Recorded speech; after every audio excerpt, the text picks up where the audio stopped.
SIT విచారణ అంశంలో కేటీఆర్ వ్యాఖ్యలపై ఎమ్మెల్సీ డాక్టర్ బల్మూర్ వెంకట్ తీవ్ర స్థాయిలో స్పందించారు. గత 10 ఏళ్లుగా మీరు చేసిన పాపాలే ఇప్పుడు మిమ్మల్ని వెంటాడుతున్నాయని కేటీఆర్ ను ఉద్దేశించి వ్యాఖ్యానించారు. ఫోన్ ట్యాపింగ్ విచారణలో దొరికిపోతామనే భయం కేటీఆర్ మాటల్లో స్పష్టంగా కనిపిస్తోందని చెప్పారు. విచారణకు ముందే ఫోన్ ట్యాపింగ్ సర్వసాధారణమని కేటీఆర్ మాట్లాడడం వెనుక ఉద్దేశం రేపు విచారణ అనంతరం నేను ముందే చెప్పాను అని చెప్పుకునేందుకేనని విమర్శించారు. ప్రతిపక్షాల నేతల ఫోన్లు ట్యాప్ చేయడం కామన్ అంటూ మాట్లాడుతున్న కేటీఆర్ గతంలో కర్ణాటకలో ఫోన్ ట్యాపింగ్ వ్యవహారంతో ముఖ్యమంత్రి పదవికే రాజీనామా చేసిన సందర్భాలు ఉన్నాయని గుర్తు చేశారు. ముందు ఆ చరిత్ర తెలుసుకోవాలని హితో పలికారు.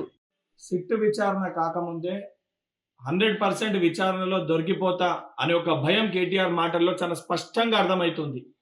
ఏదైతే నువ్వు మాట్లాడుతున్న సందర్భాల్లో ఇది సర్వసాధారణము, ప్రతిపక్ష నాయకుల ఫోన్ ట్యాపులు చేస్తారు.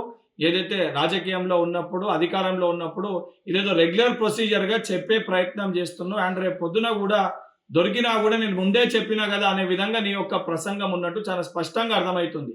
కేటీఆర్ ఇంత చదువుకున్నా అంత చదువుకున్నా అని మాట్లాడతావు. కనీసము సోయి లేదు.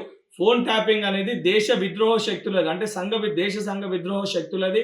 యాంటీ సోషల్ ఎలిమెంట్స్కి సంబంధించి వాళ్ళ ఫోన్లో ట్యాప్ చేస్తారు. దానికి కూడా ఒక ప్రొసీజర్, ఒక కమిటీ, ఒక ప్రక్రియ ఉంటుంది. గతంలో ఇదే రకంగా కర్ణాటకకి సంబంధించిన ఒక ముఖ్యమంత్రి 1988లో 1988లో హెగ్డే అనే ఒక ముఖ్యమంత్రి ఆ రోజు ఇదే రకంగా ఫోన్ ట్యాపింగ్ కార్యకలాపాలు చేపడితే తర్వాత ఆయన ముఖ్యమంత్రి పదవికి రాజీనామా చేయాల్సి వచ్చింది. సోయి లేకుండా, సిగ్గు లేకుండా ఈరోజు అంగీకరించే విధంగా మాట్లాడుతున్నావు. నువ్వు ఎన్ని నాటకాలు ఆడినా, ఎన్ని డ్రామాలు ఆడినా, మీరు 10 ఏళ్ళ అధికారంలో ఉన్నప్పుడు నీచానికి దిగజారిపోయి ఇద్దరు వ్యక్తుల మధ్యలో సంభాషణ విని మీ రాజకీయ స్వార్థ ప్రయోజనాల కోసం ఎంతో మంది జీవితాలను ఆగం చేసిర్రు, ఎంతో మంది జీవితాలను నాశనం చేసిర్రు. ఎట్టి పరిస్థితుల తప్పనిసరిగా మీ యొక్క గుడ్డలు ఊడతాయి. తెలంగాణ సమాజం ముందు నిజాలన్నీ కూడా బట్టబయలైతాయి. మీకు జైలు శిక్ష తప్పదని చెప్పి కల్వకుంట్ల కుటుంబాన్ని హెచ్చరిస్తున్నా.